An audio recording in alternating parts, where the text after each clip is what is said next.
I've been recording brainwaves for about 20 years.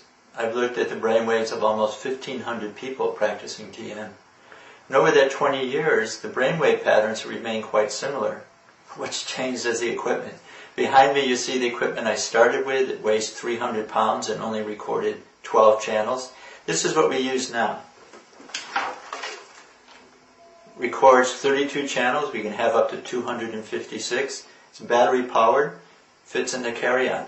It allows me to do demonstrations so that when I give presentations on EEG patterns during TM, I can actually show you what is happening. I'd like to show you how the brain changes as a person begins the Transcendental Meditation technique. My oldest daughter, Dariana, she's the brains of this presentation. She's an MUM student. We'll be looking at her brainwaves when she's sitting, looking at you, and then also while she's closing her eyes and transcending. So what I've done is selected 4 leads, 4 points on the scalp. This front top one is the front left of the brain. This bottom 4th one is the front right. The front part of the brain, that's your executive centers. The back is your visual processing center. The point I want you to notice is a number of things. What's going on in the front of the brain is different than what's going on in the back.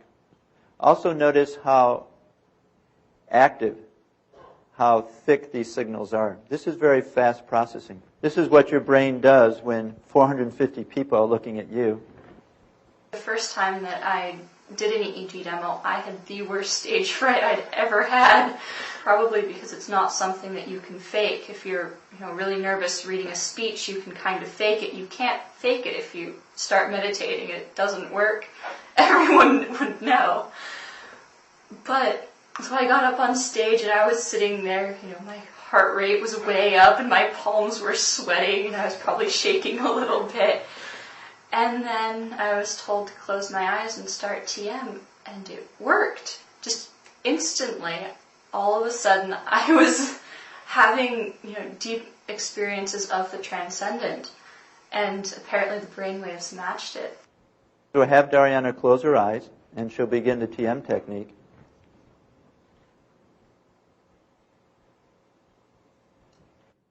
And what you'll notice is one thing is this fast activity will begin to disappear and you see very slow rhythmical activity. This very high amplitude rhythmical activity is alpha activity.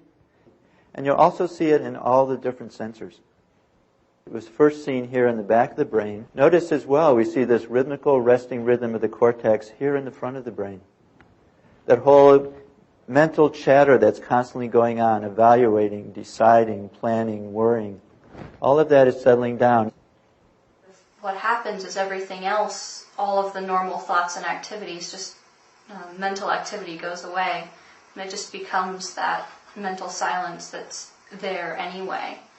It's really natural feeling. It doesn't feel like you're doing something foreign to yourself. It's just really just kind of letting your mind experience itself. What we'll do now is just watch the brainwaves while Dariana meditates.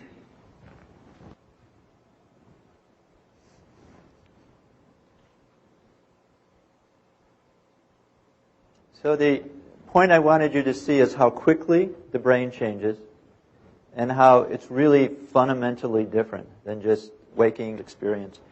This has very real benefits for you as a student. The experience changes the brain. You're adding an experience of silence, but it's not dull, it's not passive. There's a lot of vitality, there's wakefulness there, there's alertness. And that brain state and that inner experience is integrated in a very systematic, practical, real way with the ability to think and enjoy the world. Lately I've been meditating right after class, and I've noticed that then when I do my homework, I'm just really efficient. I just get it all done and I'm finished with it. But if I do it the other way around and I try and do homework and then meditate, I have to take this chunk of time in order to kind of relax and regroup after class. I have to eat a snack, I have to do all these other things. So it actually probably takes me twice as long if I don't meditate first. The intriguing point is this happens naturally. It's nothing you have to try to do because experience changes the brain. And moving the brain back and forth from this restfully alert state during TM to focused processing and activity, the two begin to be knit together into one very integrated function of brain and consciousness.